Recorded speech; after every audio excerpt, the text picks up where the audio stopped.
정말 필요한 쪽은 우리일까요? 미국일까요? 한국 대통령실에서 나온 이 한마디가 미국 수도 워싱턴을 완전히 꽁꽁 얼어붙게 만들었습니다. 불과 며칠 전까지만 해도 트럼프는 당당했어요. 관세 협상을 마무리한 직후 만족하지 못한 그는 다시 한번 한국을 겨냥했죠. 그리고 예고 없이 터뜨린 두 번의 폭탄 선언. 한국의 방위비와 반도체를 건드린 겁니다. 전 세계가 또다시 한국이 고개를 숙일 거라고 예상했습니다. 바로 협상 자리로 나올 거라고요. 하지만 한국의 반응은 완전히 달랐어요. 변명도 해명도 없었습니다. 대신 나온 건 완벽한 침묵이었죠. 도대체 한국은 무슨 근거로 이런 여유를 보일 수 있었을까요? 무엇이 미국을 오히려 당황하게 만든 걸까요? 여러분의 좋아요와 구독은 가장 큰 응원이 됩니다. 방위비 13조 더 내라. 반도체에 관세 100% 부과할 것. 미국 수도 워싱턴 한복판에서 믿기 어려운 일이 벌어지고 있었습니다. 백악관 기자회견장이 소란스러워지기 시작했죠. 트럼프 대통령이 또 한 번 폭탄 발언을 터뜨렸습니다. 이번엔 정말 선을 넘었다고 모든 언론이 입을 모았습니다. 저는 로버트 킴슨입니다. 백악관 나라안전보장회의에서 15년간 동아시아 정책을 담당해온 전문가죠. 그동안 수많은 외교적 위기를 지켜봤지만 이번만큼은 정말 달랐습니다. 공기 자체가 달랐어요. 사실 모든 게 너무 갑작스럽게 일어났습니다. 관세 협상이 마무리된 지 겨우 며칠 만이었거든요. 한국은 반도체 관세 문제에서 상당히 유리한 조건을 얻어냈던 상황이었죠. 그런데 트럼프는 여전히 만족하지 못했습니다. 그날 오후 3시 백악관 대통령 집무실에서였습니다. 트럼프가 갑자기 기자들을 불러 모았어요. 처음엔 다들 또 무슨 폭탄 발언을 하려나 했습니다. 사실 관세 협상 이후 다른 카드를 꺼내드는 게 트럼프의 단골 수법이었거든요.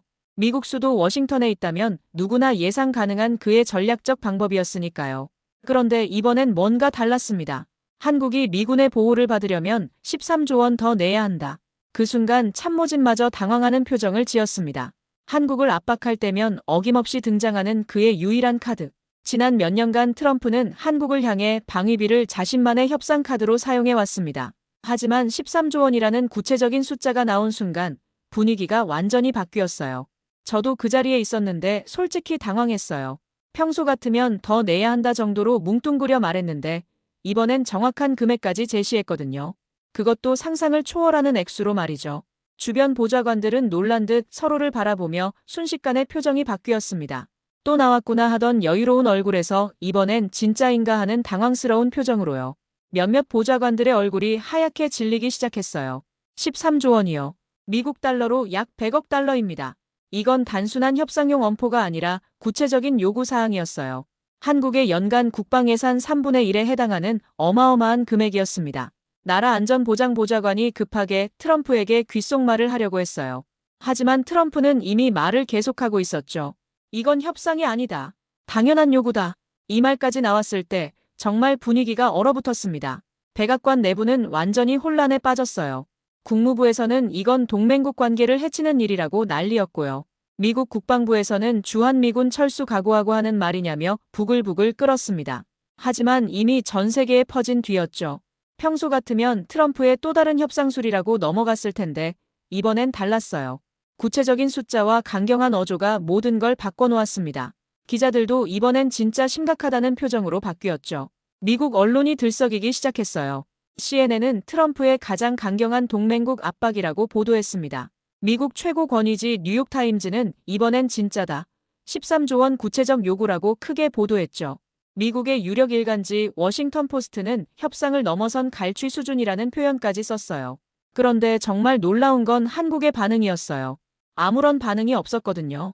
평소 같으면 유감스럽다는 외교적 멘트라도 나왔을 텐데 이번엔 완벽한 침묵이었어요. 이건 정말 예상 밖이었습니다. 트럼프가 방위비 카드를 꺼낼 때마다 한국은 나름대로 반응을 보여왔거든요. 때로는 해명하고 때로는 반박하고 때로는 협상 의지를 내비치기도 했죠. 하지만 이번엔 정말 조용했습니다. 백악관 내부에서는 이 침묵을 두고 의견이 엇갈렸습니다. 한국이 이번엔 정말 당황한 것 같다. 13조 원이라는 숫자에 충격받은 게 아닐까? 아니면 관세에서 이득을 받으니까 이번엔 양보할 생각인가? 제 동료들도 이런 추측들을 쏟아냈죠. 하지만 며칠이 지나면서 분위기가 바뀌기 시작했어요. 한국 전문가들이 하나둘씩 다른 해석을 내놓기 시작했거든요. 특히 미국의 유명한 정책 연구기관 브루킹스 연구소의 분석이 인상적이었습니다. 이 침묵이 오히려 트럼프를 불안하게 만들고 있다. 정말 그랬어요. 트럼프는 한국의 즉각적인 반발이나 협상 제안을 기대했는데 아무 소리가 없으니까 더 초조해했습니다. 평소 같으면 또 저러네 하고 넘어갔을 한국이 완전히 다른 반응을 보이니까요. 그리고 일주일 후 서울에서 흘러나온 이야기를 들었을 때 저는 정말 놀랐습니다. 국무부 채널을 통해 전해진 소식이었어요. 대통령실 나라안전보장실 회의에서 나온 한마디였다고 하더라고요. 정말 필요한 쪽은 우리일까요? 미국일까요? 이 질문을 들었을 때 저는 소름이 돋았습니다. 15년간 미국이 한국에게 질문하는 구조였는데 이제는 완전히 뒤바뀐 거예요. 트럼프의 단골 협상 카드에 대해 한국이 완전히 새로운 방식으로 응답한 거죠. 그때 저는 깨달았습니다. 한국이 더 이상 예전의 한국이 아니라는 걸요. 주한미군 기지 운영비의 93%를 한국이 부담하고 있다는 사실을 우리 미국인들 중에서 아는 사람이 얼마나 될까요? 트럼프는 늘 하던 방위비 카드를 꺼냈지만 한국은 질문으로 답했어요. 그리고 그 질문이야말로 가장 강력한 무기였던 거죠. 하지만 한국의 조용한 뼈 때리는 질문에 정작 더 큰 문제가 생기기 시작했어요. 미국 언론들이 한국이 무슨 근거로 저렇게 이야기하지? 하며 근본을 파헤치기 시작한 거죠. 저는 그동안 한국 관련 보도 패턴을 잘 알고 있었습니다. 보통은 한국 측 반응이나 해명 코멘트가 빠르게 나왔거든요. 하지만 이번엔 완전히 달랐던 겁니다. 가장 먼저 움직인 건 미국의 유력 일간지 워싱턴 포스트였어요. 백악관 출입기자인 로버트 윌슨이 트럼프 13조 원 주장, 실제로는 얼마일까라는 기사를 준비하기 시작했습니다. 그는 미국 국방부 예산서를 직접 뒤지기 시작했거든요. 결과는 충격적이었죠. 트럼프가 말한 13조 원은 완전히 크게 부풀린 것이었습니다. 실제 주한미군 비용 분담 협정 합의 예상액은 1조 4천억 원 수준이었거든요. 거의 10배 가까이 부풀린 숫자였던 거예요. 로버트 윌슨 기자가 저에게 전화를 걸어왔을 때 그의 당황스러운 목소리를 지금도 기억합니다. 로버트, 이 숫자들 좀 봐. 트럼프가 완전히 틀렸어. 그는 미국 국방부 자료를 며칠간 파헤친 끝에 진실을 발견한 거였어요. 더 놀라운 건 주한미군 병력 수였습니다. 미국 최고 권위지 뉴욕타임즈의 국방 전문 기자 마이클 화이트가 이 문제를 파고들기 시작했어요. 트럼프는 줄곧 미군 4만 5천 명이 한국을 보호해주고 있다고 주장해왔는데 실제로는 2만 8천 명이었습니다. 이건 거의 2배 가까이 부풀린 거네. 마이클 화이트 기자가 저에게 말했을 때 저도 깜짝 놀랐어요. 미국 국방부 공식 자료에 명시된 정확한 숫자인데도 말이죠. CNN의 짐 아코스타 기자는 더 구체적으로 파고들었습니다. 주한미군 기지 운영비, 누가 얼마나 부담하나라는 제목으로 특집 방송을 준비했어요. 그가 발견한 사실은 더욱 충격적이었습니다. 93%를 한국이 부담한다. 아코스타 기자가 저에게 전화로 말했을 때 저는 말문이 막혔어요. 캠프 험프리스 건설비만 해도 총 건설비의 90% 수준인 110억 달러를 한국이 부담했다는 사실까지 밝혀냈거든요. 미국 경제 전문지 월스트리트 저널은 더욱 상세한 분석에 나섰습니다. 경제 담당 기자들이 미군 한 명당 한국 부담액을 계산해보기 시작한 거예요. 결과는 연간 약 7만 달러, 한국 돈으로 1억 원 수준이었습니다. 이런 사실들이 하나둘 드러나면서 미국 수도 워싱턴의 분위기가 바뀌기 시작했어요. 기자들끼리도 이거 완전 반대 아니야? 라는 말들이 나오기 시작했습니다. 특히 인상적이었던 건 폴리티코의 비교 분석이었어요. 유럽 특파원 출신 기자가 독일 주둔 미군과 한국 주둔 미군 비교라는 기사를 냈는데 독일은 미군 기지 운영비의 40%만 부담한다는 내용이었습니다. 한국의 93%와 비교하면 엄청난 차이였죠. 이게 말이 되나? 그 기자가 편집부 회의에서 말했다고 들었어요. 한국이 독일보다 2배 넘게 부담하고 있잖아. 이런 보도들이 쏟아지기 시작하자 백악관 내부가 소란스러워지기 시작했습니다. 언론들이 트럼프의 발언을 사실 확인하기 시작한 거거든요. 그리고 그 결과가 트럼프에게 불리하게 나오고 있었어요. MBC의 척 토드는 미트 더 프레스에서 이렇게 말했습니다. 한국은 세계에서 가장 관대한 동맹국일 수도 있다. 이런 평가가 미국의 주요 방송에서 나온다는 게 놀라웠어요. CBS의 마가렛 브레넌도 페이스 더 네이션에서 비슷한 내용을 다뤘습니다. 93% 기지 운영비 부담은 전례가 없는 수준이다. 미국 언론이 한국을 옹호하는 내용을 보도하기 시작한 거죠. 특히 CNN의 국제부 앵커 크리스티안 아만푸어의 발언이 인상적이었어요. 주한미군은 한국 방어가 아니라 미국의 아시아 전략 거점이다. 한국이 우리를 도와주는 것이지 우리가 한국을 도와주는 게 아닐 수도 있다. 이런 보도들이 나오면서 백악관 내부 분위기도 요동치기 시작했어요. 국무부에서는 언론이 우리 입장을 어렵게 만들고 있다는 내부 메모가 돌았습니다. 미국 국방부에서도 한국 관련 사실들이 너무 많이 공개되고 있다며 우려했죠. 미국 국방부의 한 고위 관계자는 비공개 회의에서 이렇게 말했어요. 언론들이 파헤치기 시작하니까 불편한 진실들이 다 나오네. 한국이 얼마나 많이 부담하는지 일반 국민들이 알게 되면 곤란할 텐데. 이런 내부 우려들이 언론에 또 흘러나오면서 상황이 더욱 복잡해졌습니다. 미국 정부가 오히려 이런 사실들이 공개되는 걸 부담스러워한다는 게 드러난 거거든요. 저는 이 모든 상황을 지켜보면서 정말 놀라웠습니다. 한국의 침묵이 미국 언론을 움직이게 만들었고 그 결과 트럼프의 거짓말들이 하나씩 밝혀지고 있었거든요. 한국이 적극적으로 해명하지 않았는데도 진실이 저절로 드러나고 있었어요. 특히 미국 기자들이 직접 사실 확인을 한 결과가 한국에게 유리하게 나온다는 게 인상적이었습니다. 한국이 피해자가 아니라 오히려 너무 관대한 동맹국이라는 인식이 미국 내에서 퍼져나가기 시작했거든요. 트럼프는 13조 원을 요구했지만 미국 언론이 직접 밝혀낸 진실은 정반대였습니다. 한국이 이미 충분히, 아니 너무 많이 부담하고 있다는 사실이었죠. 미국 언론들이 사실 확인에 나서면서 분위기가 바뀌고 있을 때 한국에서 드디어 반응이 나오기 시작했습니다. 하지만 그 반응은 우리가 예상했던 것과는 완전히 달랐어요. 변명이나 해명이 아니라 아예 게임의 룰을 바꿔버리는 선언이었거든요. 저는 15년간 한국 정치를 지켜봤지만 이번 한국 대통령만큼 예측하기 어려운 정치인은 처음이었습니다. 그의 과거 발언들을 다시 뒤져보니 정말 놀라운 사실을 발견했어요. 이번 상황이 즉흥적인 대응이 아니라 오랫동안 준비해온 전략이었다는 걸 깨달았거든요. 2018년 지금의 대통령이 시장이었을 때 한 인터뷰가 다시 주목받기 시작했습니다. 주한미군 비용 분담 협정 구조 자체가 잘못됐다고 명확히 말했던 거예요. 당시에는 그냥 지방자치단체장의 개인 의견 정도로 여겨졌는데 지금 생각해보니 완전히 다른 의미였습니다. 더 놀라운 건 2020년 국정감사에서의 발언이었어요. 당시 국방위원회에서 그는 이렇게 말했습니다. 국방 자주권과 방산 독립이 진정한 안보. 언제까지 남의 보호막 아래 있을 건가? 이런 발언들이 당시에는 큰 주목을 받지 못했는데 지금 보니 완전한 복선이었던 거죠. 대선 과정에서도 마찬가지였습니다. 줄곧 방산 수출 강국을 공약으로 내세웠어요. 한국이 세계 5위권 방산 수출국이 될 것이라고 구체적으로 말했습니다. 당시 우리는 그냥 공약 정도로 생각했는데 실제로는 훨씬 큰 그림이었던 거예요. 그리고 드디어 그 준비된 카드가 나왔습니다. 대통령실에서 열린 수석비서관 회의에서였어요. 이재명 대통령의 한마디가 모든 걸 바꿨습니다. 주한미군 비용 분담 협정도 협상 대상이 아니다. 이 한 문장이 미국 수도 워싱턴에 전해졌을 때 저는 정말 충격을 받았어요. 주한미군 비용 분담 협정. 주한미군 주둔 비용 중 일부를 한국이 부담하는 협정이 언급된 겁니다. 심지어 협상을 거부한다는 게 아니라 아예 협상의 전제 자체를 부정한 거였거든요. 이건 단순한 거절이 아니라 판을 바꾸는 변화였습니다.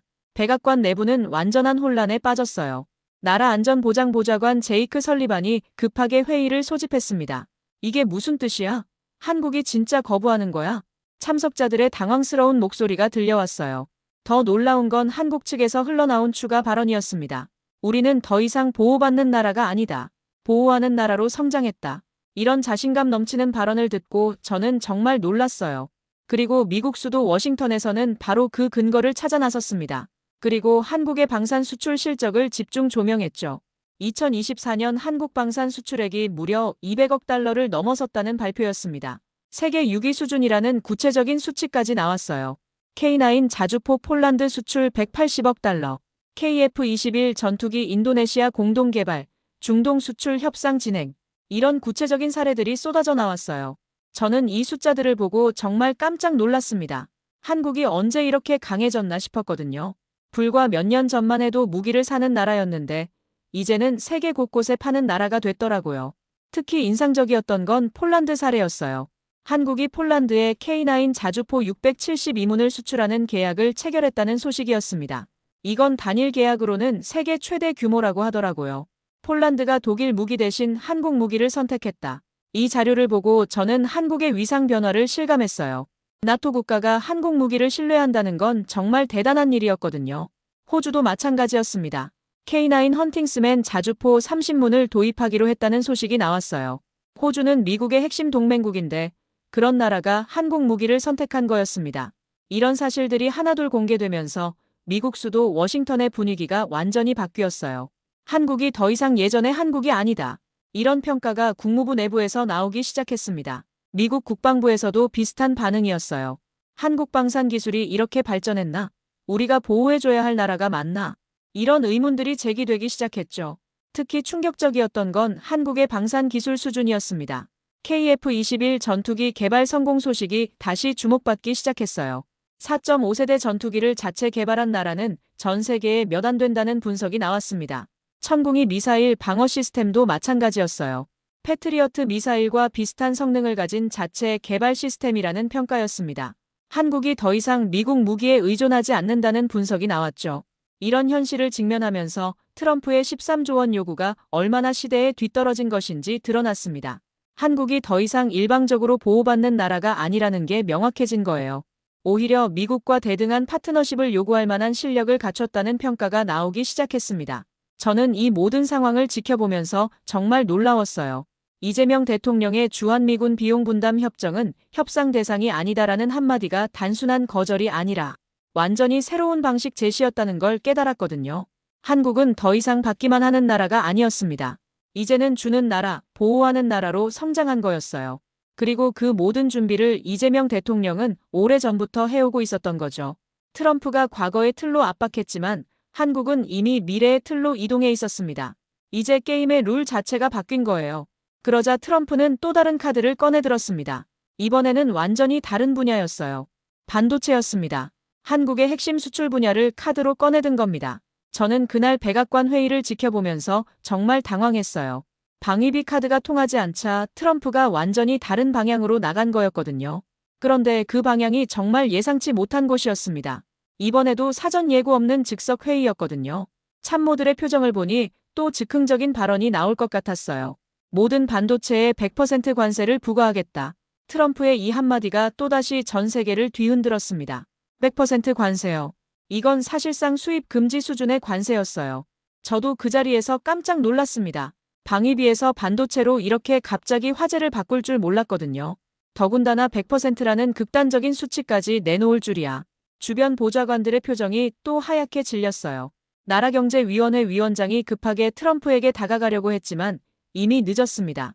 전 세계 언론이 이 발언을 실시간으로 보도하기 시작했거든요. 한국도 예외 없다.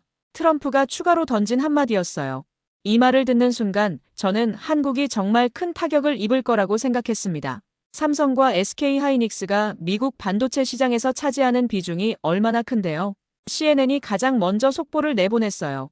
트럼프, 모든 반도체에 100% 관세 부과 선언. 미국 최고 권위지 뉴욕타임즈도 즉시 반도체 전쟁 선포라는 제목으로 기사를 올렸죠. 미국 경제 전문지 월스트리트 저널은 글로벌 공급망 대혼란 예고라고 보도했습니다. 전 세계 주식시장이 즉시 반응했어요. 이건 정말 엄청난 충격파였습니다. 이번엔 한국 정부의 반응도 빨랐어요. 득이냐 실이냐를 두고 설전이 벌어졌죠. 그런데 정말 이상한 게 있었어요. 미국 수도 워싱턴이 너무 조용했다는 점이었습니다. 보통 이런 폭탄 발언이 나오면 관련 부처들이 해명에 나서거나 추가 설명을 하는데 이번엔 완전히 침묵이었어요. 국무부도 상업부도 무역 담당 부서도 아무 말이 없었습니다. 심지어 백악관 대변인도 대통령 발언에 추가할 내용 없다고만 했어요. 이런 반응은 정말 이상했습니다. 더 이상한 건 미국 국방부의 반응이었어요. 미국 국방부에서 나온 비공식 코멘트가 흥미로웠습니다. 반도체는 나라 안보와 직결된 문제. 동맹국가의 협력이 중요한 분야. 이런 식으로 은근히 반대 의견을 내비쳤어요.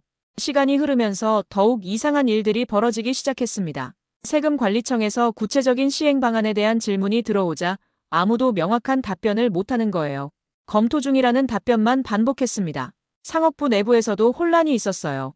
한 관계자가 저에게 이렇게 말했습니다. 솔직히 우리도 어떻게 해야 할지 모르겠어. 100% 관세를 실제로 적용하면 미국 경제도 심각한 타격을 받아. 그때 저는 뭔가 이상하다는 걸 느끼기 시작했어요. 트럼프의 발언에 대한 미국 수도 워싱턴 내부의 반응이 너무 미지근했거든요. 평소 같으면 관련 부처들이 바쁘게 움직였을 텐데 이번엔 그런 게 전혀 없었어요. 그리고 며칠 후 한 가지 사실을 알게 됐습니다. 삼성과 SK하이닉스가 이미 미국의 대규모 공장을 운영하고 있다는 점이었어요. 삼성은 텍사스 오스틴에서 반도체 위탁 생산 공장을 가동 중이었고 SK 하이닉스도 현지 생산 기반을 구축하고 있었습니다. 심지어 이번 관세 협상을 통해 대규모 투자 지원도 약속했죠. 더 중요한 건 이미 미국에서 만들어지는 현지 공장에서 생산되는 제품들은 관세 적용 대상이 아니라는 점이었어요. 미국 내에서 생산되는 제품이니까 당연히 관세가 없는 거였죠. 이건 정말 중요한 포인트였습니다. 상업부의 한 고위 관계자가 비공개 회의에서 이렇게 말했어요. 이미 몇 년 전부터 한국 기업들은 미국 내 생산 기반을 갖추고 있어. 오히려 이번 관세 정책이 그들에게 유리할 수도 있어. 이 말을 듣고 저는 정말 놀랐습니다. 트럼프가 한국을 압박하려고 꺼낸 카드가 오히려 한국에게 유리하게 작용할 수도 있다는 뜻이었거든요. 이건 정말 예상치 못한 반전이었어요. 나라안전보장회의에서도 비슷한 평가가 나왔습니다. 한국은 이미 준비가 되어 있었다. 미국 내 현지 생산으로 관세 영향을 최소화할 수 있는 구조.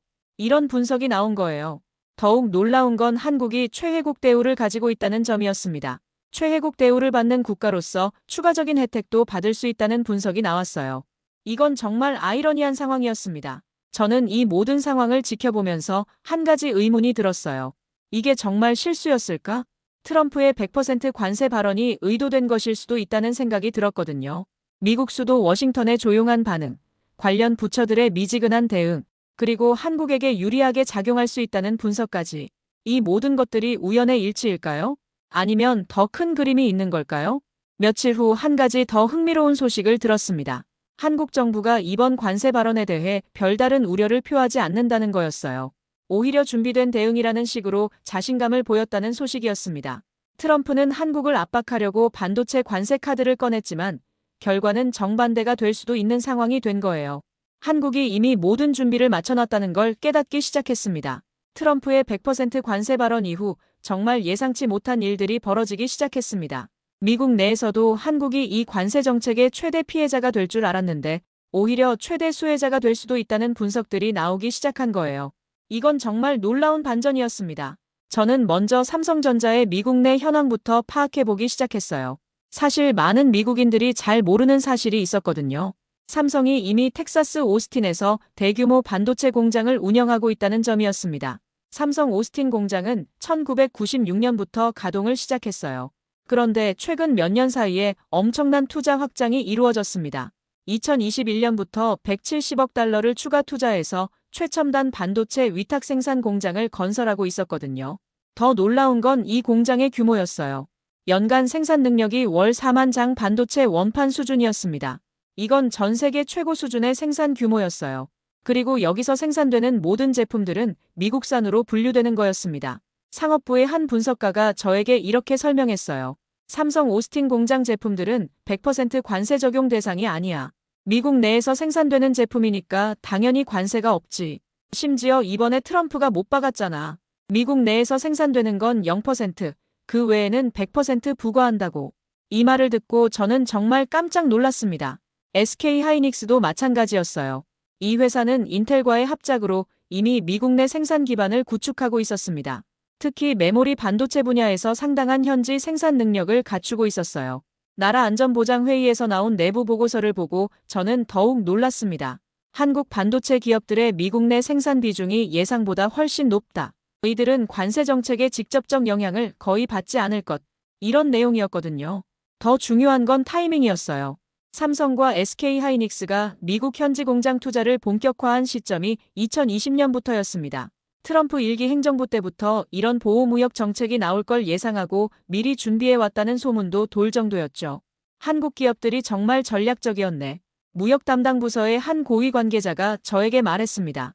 우리가 관세 정책을 발표하기도 전에 이미 대비책을 마련해놨어. 무역 전문가들의 분석도 나오기 시작했어요. 한국은 최혜국 대우로 인해 추가 혜택을 받을 수 있다.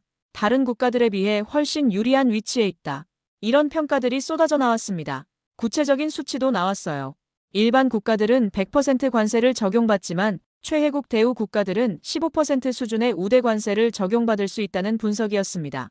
이건 85%나 되는 엄청난 차이였어요. 미국 수도 워싱턴의 분위기가 완전히 바뀌기 시작했습니다. 처음에는 한국도 타격을 받을 것이라고 생각했는데 오히려 한국이 가장 유리한 위치라는 평가로 바뀐 거예요. 국무부에서 나온 내부 평가서를 보고 저는 정말 놀랐습니다. 한국은 이번 관세 정책의 최대 수혜국이 될 가능성이 높다. 현지 생산 기반과 최혜국 대우를 모두 갖춘 유일한 국가. 이런 내용이었거든요. 미국 국방부에서도 비슷한 분석이 나왔어요. 한국 기업들의 미국 내 투자가 우리 경제에 긍정적 영향. 이들은 중요한 전략적 파트너. 이런 평가였습니다. 특히 인상적이었던 건 골드만삭스에서 나온 보고서였어요. 삼성과 SK하이닉스는 관세 정책의 수혜 기업. 미국 내 현지 생산으로 경쟁 우위 확보. 이런 분석이 나온 거였습니다.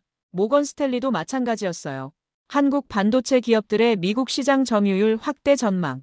관세 정책이 오히려 이들에게 유리하게 작용. 이런 보고서를 냈습니다. 이런 분석들이 나오면서 백악관 내부도 당황하기 시작했어요. 트럼프가 한국을 압박하려고 꺼낸 카드가 오히려 한국에게 선물이 될 수도 있다는 걸 깨닫기 시작한 거였거든요. 나라경제위원회에서 나온 긴급 보고서도 마찬가지였어요. 한국 기업들이 이미 모든 준비를 완료한 상태. 우리 정책이 의도와 다른 결과를 낳을 수 있다. 이런 우려가 제기되기 시작했습니다. 저는 이 모든 상황을 지켜보면서 정말 감탄했어요. 한국이 얼마나 치밀하게 준비해왔는지 깨닫게 됐거든요. 트럼프의 관세 정책이 나오기 훨씬 전부터 이미 대비책을 마련해놨던 거였어요. 특히 삼성의 전략이 인상적이었습니다. 170억 달러라는 천문학적 투자를 통해 이미 미국 내 생산 기반을 구축해놨던 거였어요. 이건 단순한 투자가 아니라 미래를 내다본 전략적 포석이었던 거죠. SK하이닉스도 마찬가지였어요. 메모리 반도체 분야에서 미국과의 협력 관계를 꾸준히 강화해왔고 현지 생산 능력도 확보해놨습니다. 한국 기업들의 이런 준비가 지금 빛을 발하고 있는 거였어요. 미국 수도 워싱턴의 한 정책 전문가가 저에게 이렇게 말했습니다. 한국은 정말 대단한 나라야. 감정적이지 않고 자신들의 강점이 뭔지 정확히 파악하고 미리 예측하고 준비해왔어. 이제 우리가 배워야 할 판이네. 이 말을 듣고 저는 정말 놀랐어요. 미국인인 제가 봐도 한국의 이런 전략적 사고는 정말 인상적이었거든요. 감정적으로 대응하는 게 아니라 치밀하게 계산해서 준비해 온 거였으니까요. 트럼프는 한국을 압박하려고 반도체 관세 카드를 꺼냈지만 결과는 정반대가 되어버렸습니다. 한국이 오히려 최대 수혜국이 될 수 있는 상황이 된 거예요. 하지만 이 상황에서 나온 일본의 반응은 충격적이었습니다. 바로 일본이 관세 협상에서 완전히 배신당하는 상황이 벌어진 거예요. 이건 정말 예상치 못한 일이었습니다. 저는 2주 전 일본 총리의 기자회견을 생생히 기억하고 있어요. 다나카 총리가 환한 웃음을 지으며 미국과 관세 협상이 성공적으로 타결됐다고 발표했던 순간 말이죠. 그때 그의 표정은 정말 만족스러워 보였어요. 상호 관세율 15%로 합의했다. 다나카 총리의 이 발언이 일본 전체를 기쁘게 만들었습니다. 일본 언론들도 성공적인 협상이라며 대대적으로 보도했어요. 정말 모든 게 순조로워 보였습니다. 하지만 불과 보름 만에 모든 게 바뀌었어요. 야마다 외무장관과 나카무라 경제산업장관이 심상치 않은 표정으로 급히 미국 전용기에 오르는 모습이 포착됐거든요. 이 장면을 보는 순간 저는 뭔가 큰일이 벌어졌다는 걸 직감했어요. 문제의 핵심은 15% 관세율의 해석에 있었습니다. 일본 정부는 이렇게 이해하고 있었어요. 기존 관세가 15% 미만인 품목은 15%로 올리고 이미 15% 이상인 품목은 추가 관세 없이 기존 그대로. 이게 일본의 해석이었거든요. 도쿄 외무성의 한 관계자가 저에게 설명했습니다. 우리는 15%가 상한선이라고 이해했어. 그래서 총리도 그렇게 발표한 거였지. 그의 목소리에서 당황스러움이 느껴졌어요. 하지만 미국 관보에 실린 공식 해석은 완전히 달랐습니다. 추가 관세 면제 대상을 유럽연합으로 한정하고 일본을 아예 제외해버린 거였어요. 이건 정말 충격적인 내용이었습니다. 상업부에서 나온 공식 해석서를 보고 저는 깜짝 놀랐어요. 15%는 기존 관세에 추가로 부과되는 관세율. 이런 내용이 명시되어 있었거든요. 일본의 해석과는 정반대였습니다. 구체적인 예시들이 더욱 충격적이었어요.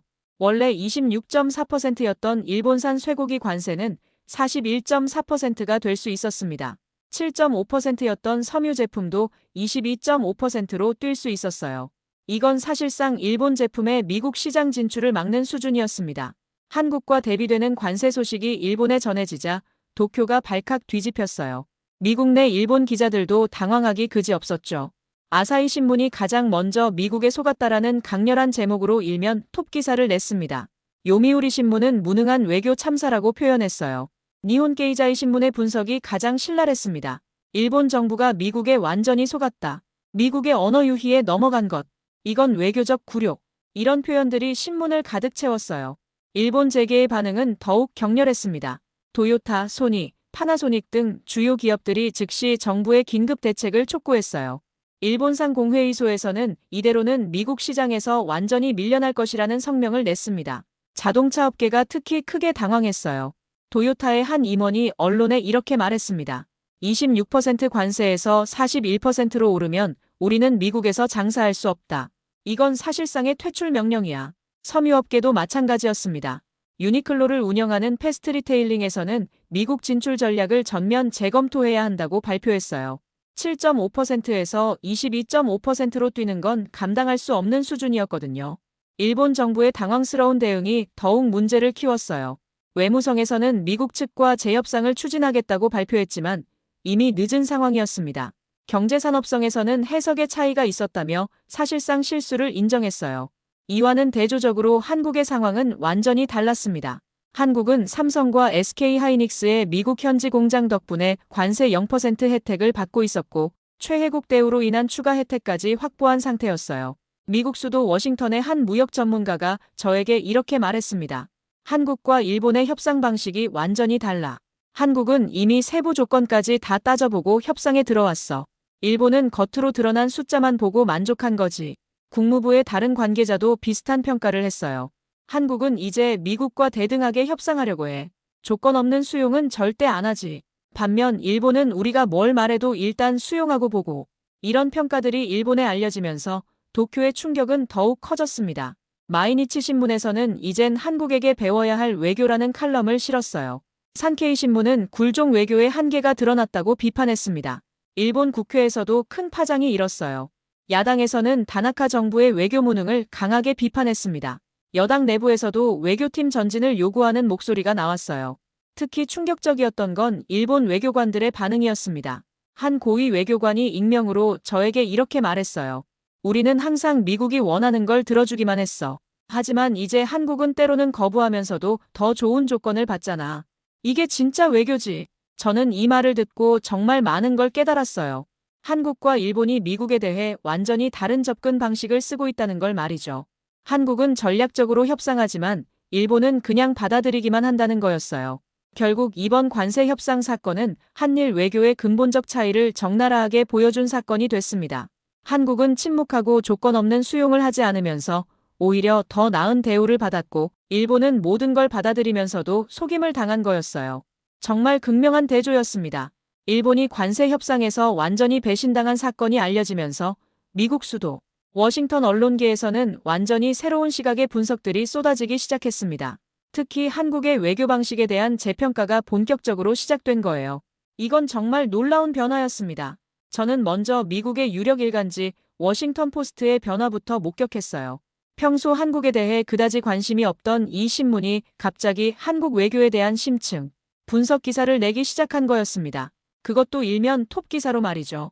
전략의 침묵 외교의 모범. 미국의 유력 일간지 워싱턴 포스트가 낸 제목이었어요. 이 기사를 쓴 건 데이비드 이그나티우스, 미국 수도 워싱턴에서 가장 영향력 있는 외교 전문 칼럼니스트였습니다. 그가 한국 외교를 이렇게 격찬하는 걸 보고 저는 정말 놀랐어요. 기사 내용이 더욱 인상적이었습니다.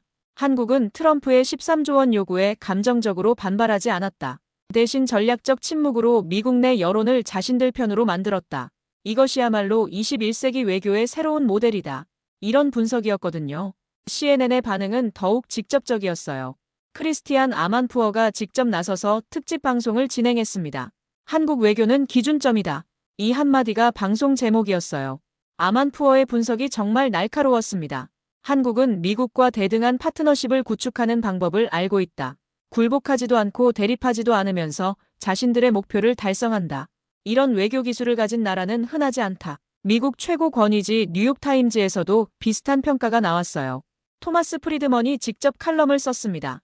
한국이 보여준 것은 슬기로운 힘의 완벽한 사례. 힘으로 밀어붙이지 않고도 원하는 결과를 얻어내는 기술.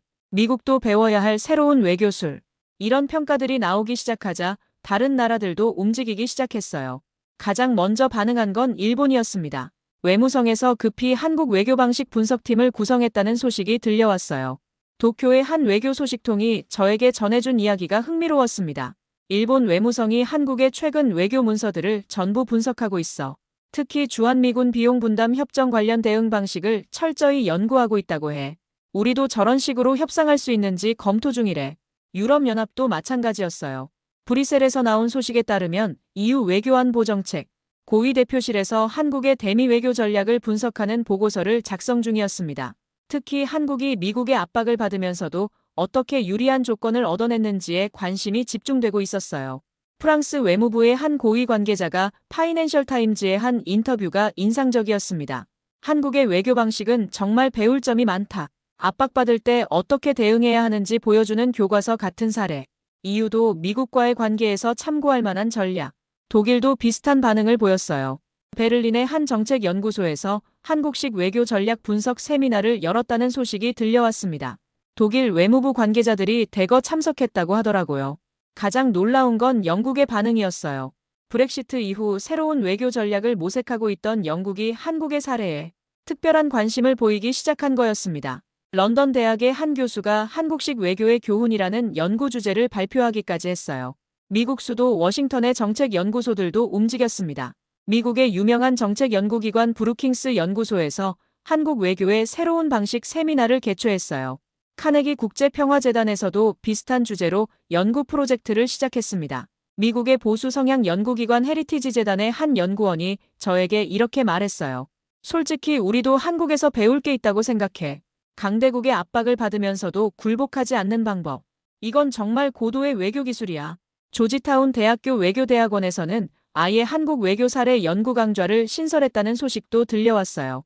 학생들의 관심이 폭발적이었다고 하더라고요. 미래의 외교관들이 한국에서 배우고 싶어 한다는 게 교수진의 설명이었습니다. 하버드 케네디 스쿨에서도 마찬가지였어요. 21세기 외교 전략 수업에서 한국 사례를 중점적으로 다루기 시작했습니다. 특히 약소국이 강대국과 대등하게 협상하는 방법이라는 관점에서 접근했어요. 이런 변화들을 지켜보면서 저는 정말 감격스러웠어요. 15년 전만 해도 한국은 미국의 정책을 그대로 따라하고 수용만 하는 나라로 여겨졌는데 이제는 오히려 미국이 한국에서 배우려고 하고 있었거든요. 이건 정말 역사적인 변화였습니다. 특히 인상적이었던 건 젊은 외교관들의 반응이었어요. 국무부의 20대, 30대 직원들이 한국 외교 방식에 특별한 관심을 보이고 있었습니다. 한 젊은 외교관이 저에게 이렇게 말했어요. 한국이야말로 진짜 슬기로운 힘을 구사하는 나라 같아. 실질적으로 밀리지 않는 기술력과 외교적 위치를 가지고 있으니까 당당하게 말할 수 있는 거지. 심지어 미국 국방부에서도 한국의 전략을 연구하기 시작했어요. 군사적 압박 없이도 원하는 결과를 얻어내는 방법. 이것이야말로 미래의 안보 전략. 이런 평가가 나왔습니다. 미국 경제 전문지 월스트리트 저널의 분석이 가장 핵심을 찔렀어요. 한국은 교과서를 받던 나라에서 교과서를 만드는 나라로 변했다. 이제 전 세계가 한국의 외교 전략을 공부하고 있다. 이것이 바로 K전략의 힘이다. 저는 이 기사를 읽으면서 정말 많은 걸 생각하게 됐어요. 불과 몇십 년 전만 해도 한국은 미국의 원조를 받는 나라였는데 이제는 미국이 한국에서 배우려고 하고 있었거든요. 그리고 오히려 한국과 함께 가야만 하는 나라가 됐습니다. 이런 변화가 가능할 줄 누가 상상이나 했을까요? 특히 한국이 이런 성과를 감정적인 대응이나 강한 반발 대신 전략적 침묵과 냉정한 분석으로 이뤄냈다는 점이 인상적이었어요. 이것이야말로 진정한 부드러운 힘의 승리였습니다. 세계는 이제 한국을 새로운 시각으로 보기 시작했어요. 단순히 경제적 성공을 이룬 나라가 아니라 외교적으로도 배울 점이 많은 나라로 인정받게 된 거였습니다. 그리고 현재 미국 수도 워싱턴 내부에서 정말 놀라운 변화가 일어나기 시작했습니다. 한국에 대한 근본적인 인식 전환이 일어나고 있었던 거예요. 이건 단순한 정책 조정이 아니라 완전히 새로운 방식으로의 전환이었습니다. 트럼프의 연이은 압박과 한국의 전략적 대응을 지켜본 저는 정말 많은 생각이 들기 시작했습니다. 15년간 미국 수도 워싱턴에서 한국을 지켜봐온 제가 봐도 이번 사건들은 정말 특별했어요. 한국이 보여준 모습이 제가 알던 그 나라와는 완전히 달랐거든요. 점심시간에 동료들과 이야기를 나눈 게 아직도 생생해요. 국무부에서 20년간 일해온 찰스 앤더슨이 이렇게 말했습니다. 로버트, 솔직히 말해봐. 한국이 이렇게 나올 줄 알았어? 트럼프가 13조 원 요구했을 때 뭔가 반응이라도 나올 줄 알았는데 완전한 침묵이라니. 저도 그때를 떠올리며 답했어요. 정말 예상 밖이었어. 보통은 즉각 반박하거나 해명부터 나오는데, 하지만 지금 보니까 그 침묵이야말로 가장 강력한 대답이었던 것 같아. CIA 출신인 헨리 테일러가 끼어들었습니다. 내가 볼 때는 한국이 이미 모든 걸 계산하고 있었어. 트럼프가 뭘 할지, 미국 내 여론이 어떻게 변할지 다 예측하고 대비한 것 같아. 이런 수준의 전략적 사고는 정말 드물어. 그 말을 듣고 저는 최근 폭풍 같았던 사건들을 돌이켜봤어요. 처음에 트럼프가 13조 원을 요구했을 때 저는 한국이 큰 곤경에 빠질 거라고 생각했었거든요. 하지만 결과는 정반대였습니다. 미국 언론이 직접 나서서 사실 확인을 했고 오히려 한국이 너무 많이 부담하고 있다는 사실이 드러났어요. 미국의 유명한 정책연구기관 브루킹스 연구소의 제임스 스타인버그 전 국무부 부장관과 저녁을 먹으면서 나눈 대화도 인상적이었어요. 한국이 보여준 건 정말 고수의 외교술이야. 감정적으로 반응하지 않고 상대방이 스스로 진실을 발견하게 만드는 기술. 이런 걸 부드러운 힘이라고 하는 거 아닐까? 이런 대화들이 이어지면서 미국 수도 워싱턴 곳곳에서 흥미로운 변화가 일어나기 시작했어요. 갑자기 몇 년 전에 나왔던 연구 보고서들이 다시 주목받기 시작한 거였습니다. 특히 당시에는 한국 과대평가라며 무시당했던 분석들이 재조명받고 있었어요. 제 동료인 프랭크 존슨이 흥미로운 이야기를 들려줬어요. 2019년에 미국의 군사정책연구기관 랜드 연구소에서 나온 보고서 기억나? 한국의 전략적 가치 재평가 그거 말이야. 당시에는 아무도 관심 안 가졌는데 지금 모든 사람이 그 보고서 찾고 있어. 한국이 2025년경 꼭 필요한 파트너가 될 거라고 예측했었거든. 정말 그랬어요. 그 보고서를 쓴 졸리 박사도 최근 여러 곳에서 강연 요청을 받고 있다고 하더라고요. 당시엔 너무 낙관적이라는 평가를 받았는데 지금 보니 오히려 보수적이었던 것 같다는 평가로 바뀌었어요. 반도체 관세 사건도 마찬가지였죠. 트럼프가 100% 관세를 발표했을 때 저는 한국 반도체 업계가 큰 타격을 받을 거라고 생각했어요. 하지만 지금 상황이 완전히 뒤바뀌었습니다. 제 동료인 상업부 출신 케빈이 이렇게 말하더라고요. 삼성이 텍사스에 170억 달러 공장을 지었을 때 우리는 그냥 투자 유치 정도로 생각했어. 하지만 지금 보니까 이건 완전한 전략적 포석이었던 거야. 2020년 카네기 재단 보고서에서 이미 이런 전략을 예측했었거든. 그제야 저는 깨달았어요. 한국의 미국 현지 공장 투자가 단순한 사업 확장이 아니라 미래의 무역 분쟁을 대비한 치밀한 전략이었다는 걸 말이죠. 그리고 이런 분석을 담은 연구들이 이미 몇 년 전부터 나와 있었다는 것도요. 미국 국방부에서 만난 동아시아 담당 분석관과의 대화도 기억에 남아요. 로버트, 솔직히 말하면 우리가 한국을 과소평가했어. 2021년에 우리 내부에서 한국 방산 기술 평가 보고서가 나왔는데 당시엔 과대평가라며 묻어뒀거든. 지금 다시 보니까 그 보고서가 정확했어. 한국은 이미 우리와 대등한 파트너였던 거야. 정말 그랬어요. 한국의 K9 자주포가 폴란드에 672문 수출되고 KF-21 전투기가 성공적으로 개발되고 천궁이 미사일이 해외 수출 협상을 진행하고 있다는 소식들이 연이어 나왔을 때도 우리는 제대로 주목하지 않았었거든요. 미국의 유명한 정책연구기관 브루킹스 연구소의 한 연구원이 저에게 이렇게 말했어요. 2020년 우리가 낸 포스트 코로나 시대 한국의 부상 보고서 기억해? 당시 동료들이 너무 낙관적이라고 비판했는데 지금은 모든 사람이 그 보고서 찾고 있어. 한국이 미국을 필요로 하는 만큼 미국도 한국을 필요로 하게 될 거라고 예측했었거든. 이런 대화들을 나누면서 저는 정말 많은 걸 깨달았어요. 우리가 한국을 여전히 1990년대 관점에서 보고 있었다는 걸 말이죠. 하지만 한국은 이미 2020년대로 넘어가 있었던 거였어요. 어제 동료들과 나눈 대화의 마지막 부분이 가장 인상적이었습니다. 헨리 테일러가 이렇게 정리했어요. 결국 트럼프는 돈을 원했지만 한국은 전략으로 답했어. 방위비 압박은 무너졌고 관세 정책은 오히려 한국을 이롭게 했어. 이제 우리가 인정해야 할 때가 온 거야. 한국은 더 이상 우리가 가르치는 나라가 아니라 우리가 배워야 하는 나라라는 걸. 찰스 앤더슨도 고개를 끄덕이며 말했습니다. 맞아. 우리는 이제 교과서를 받는 입장이 됐어. 한국이 교과서를 만드는 나라가 된 거지. 그 말을 듣고 저는 정말 감동스러웠어요. 15년 전 제가 미국 수도 워싱턴에 처음 왔을 때만 해도 한국은 미국의 정책을 그대로 따라하는 나라로 여겨졌는데 이제는 오히려 미국이 한국에서 배우려고 하고 있었거든요. 특히 한국이 이런 성과를 감정적인 대응이나 강한 반발 대신 전략적 침묵과 냉정한 분석으로 이뤄냈다는 점이 인상적이었어요. 압박을 받았을 때 맞아치는 것도 굴복하는 것도 아닌 제3의 길을 선택한 거였습니다. 이제 미국 수도 워싱턴 전체가 한국을 새로운 시각으로 보기 시작했어요. 단순히 경제적 성공을 이룬 나라가 아니라 외교적으로도 전략적으로도 배울 점이 많은 나라로 인정받게 된 거였습니다. 정말 역사적인 변화였어요. 오늘의 사연은 단순한 외교 갈등의 이야기가 아니었습니다. 이것은 한 나라가 어떻게 진정한 강국으로 성장하는지 보여주는 역사적 순간이었어요. 트럼프는 돈을 원했습니다. 13조 원이라는 터무니없는 금액으로 한국을 굴복시키려 했죠. 하지만 한국은 전략으로 답했습니다. 침묵이라는 가장 강력한 무기로요. 방위비 압박은 무너졌습니다. 미국 스스로가 한국의 관대함을 인정하게 됐거든요. 관세 정책은 오히려 한국을 이롭게 했습니다.